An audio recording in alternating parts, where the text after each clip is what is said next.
तो सबसे पहले तो जी इसकी चाबी देखो। इसकी चाबी मैंने एक फ्रेंड को दिखाई थी कि मैंने कार ले ली, वो मान भी गया था।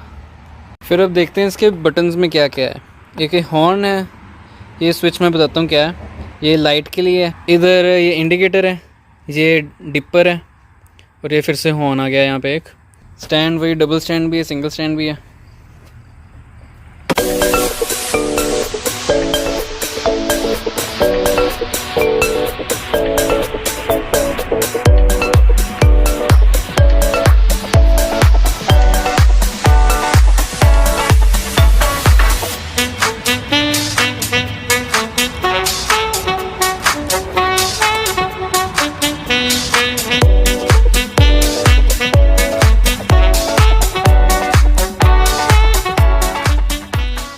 ये है जी मेरी बुल्ट, और वो है जी नई कार आई है हमारे घर पे। गृह प्रवेश हुआ है कार का, जय। और ये हमारा गृह प्रवेश हुआ स्कूटर का, जय।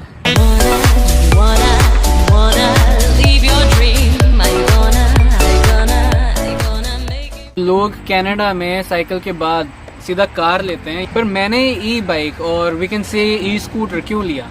आई was fed up of riding my bike throughout the day all the time, क्योंकि मेरे पास जॉब थी which was 4 kilometres away from my house.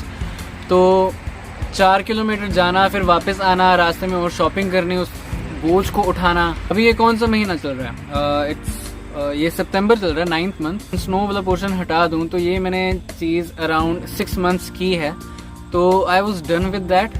इसलिए लोग यूजली वो साइकिल छोड़कर कार ले लेते हैं, बट क्योंकि मेरे पास अभी लाइसेंस नहीं था, क्योंकि कोविड के कारण ड्राइव टेस्ट बंद हुए थे, कुछ भी मैं नहीं कर पाया था आगे अपना G1 को G2 में कन्वर्ट करने के लिए, तो I didn't have the licence.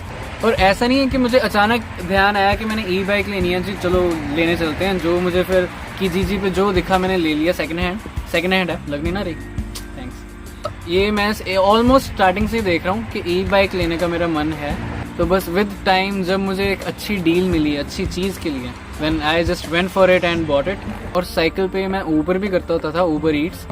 So I thought it would be better कि अगर डिक्की वाली हो तो रखा जाएगा। मेरे पास क्योंकि इक्विपमेंट नहीं थे ना, लोगों के पास जो ऊबर ईट्स करते हैं ऑस्ट्रेलिया में, कनाडा में जो ऊबर ईट्स करते हैं, उनके पास प्रॉपर हेलमेट होता है, स्मार्टफोन, साइकिल पे स्टैंड होता है स्मार्टफोन रखने के लिए, लाइट्स होती हैं साइकिल पे, और थर्मल बैग होता है। उनके पास स्पेशली ई बाइक्स होती हैं। तो मैं अपनी सिंपल साइकिल पे जो सेकंड हैंड लिया था $50 का, जिसके लेफ्ट हैंड साइड वाला गियर नहीं चलता था और राइट हैंड साइड की ब्रेक नहीं चलती थी, उस पर मैं ऊबर करता था। तो आई फेल्ट कि ये चीज़ अच्छी है, ये एक इन्वेस्टमेंट है ना कि एक खर्चा। तो चलो अब ये तो रही मेरी बात, मेरा पर्सपेक्टिव, मैंने क्यों ली वगैरह वगैरह। अब इसके प्रोज एंड कॉन्स क्या हैं। सबसे पहले, अगर आपकी ई बाइक की बैटरी अच्छी नहीं है, ई बाइक लेने का फ़ायदा ही नहीं है। वो भी तब अगर आप स्पेशली ऊबर ईट्स के लिए ही बाइक ले रहे हो। मैं ऊबर ईट्स के लिए नहीं ले रहा था, मैं बस अपनी कन्वीनियंस के लिए ले रहा था। So I bought it. And let me tell you honestly, अगर कोविड ना होता और सारा प्रोसेस कन्वीनियंटली चलता रहता तो मैं G2 का टेस्ट देके कार ही ले लेता, बट क्योंकि ये सारा प्रोसेस स्लो हो गया and I was done with my bike, so I bought this E bike. Pros ये है कि हाँ जी आपको कन्वीनियंट रहेगा, स्पेशली इस छोटी सिटी में जहाँ पे सब कुछ पास पास में ही है, और इस पे आप ऊबर भी कर सकते हो। और ये है कि आप जब मर्जी कहीं पे भी जा सकते हो। Basically it is a cycle, आपका अपना ही है। जब मर्जी घर से निकलो, जब मर्जी जहाँ पहुँचना है पहुँचो। तो बस की टाइमिंग के हिसाब से आपको अपना शेड्यूल सेट करने की कोई ज़रूरत नहीं है। तो इसको जब आप ड्राइव करोगे, आप प्रॉपर कनाडा के ट्रैफिक रूल्स फॉलो करते हुए ड्राइव करोगे, तो आपको शायद होपफुली टेस्ट देने में आसानी हो जाएगी, जो कि मैं होप कर रहा हूँ कि हाँ मुझे हो जाए, क्योंकि मेरा अभी कुछ दिनों बाद G2 का टेस्ट भी है। So fingers crossed for that. अब बात करते हैं रूल्स की। इसको अगर आपने ड्राइव करना है, बाइक चलानी है, तो रूल्स क्या हैं जो आपको फॉलो करने ही पड़ेंगे। अदरवाइज़ आपको या तो वार्निंग मिल जाएगी या तो टिकट मिल जाएगी, जिससे आपका रिकॉर्ड ख़राब होगा, जिससे आपको PR मिलने में दिक्कत आएगी वगैरह वगैरह। सो पहला है कि हेलमेट। ऑब्वियसली हेलमेट आपको डालना पड़ेगा, चाहे आपके पास ई बाइसाइकिल है, चाहे आपके पास ये। और ये क्योंकि 2 सीटर है तो आपके दोनों पैसेंजर्स को ही हेलमेट डालना पड़ेगा। और जो स्टार्टिंग रेंज है हेलमेट की वो $20 है, एक्सक्लूडिंग टैक्स। बाकी जो रूल्स हैं बेसिकली वो कार जैसी हैं कि सेम ट्रैफिक रूल्स फॉलो करने पड़ेंगे। और यहाँ पे भी लोग अगर फॉलो ना करो रूल्स तो बहुत पीछे से चिल्लाते हैं, विंडोज़ खोल के चिल्लाते हैं। यहाँ पे भी बुरे। अगर आपके पास ये ऐसी कोई ई बाइक है तो इसके पैडल लगे होने ज़रूरी है, अदरवाइज़ इसकी आपको इंश्योरेंस भी करानी पड़ेगी। इसके लिए आपके पास लाइसेंस भी होना चाहिए। और इंश्योरेंस टू व्हीलर्स की बहुत महंगी होती है, क्योंकि टू व्हीलर्स के गिरने का, एक्सीडेंट होने का खतरा ज़्यादा होता है।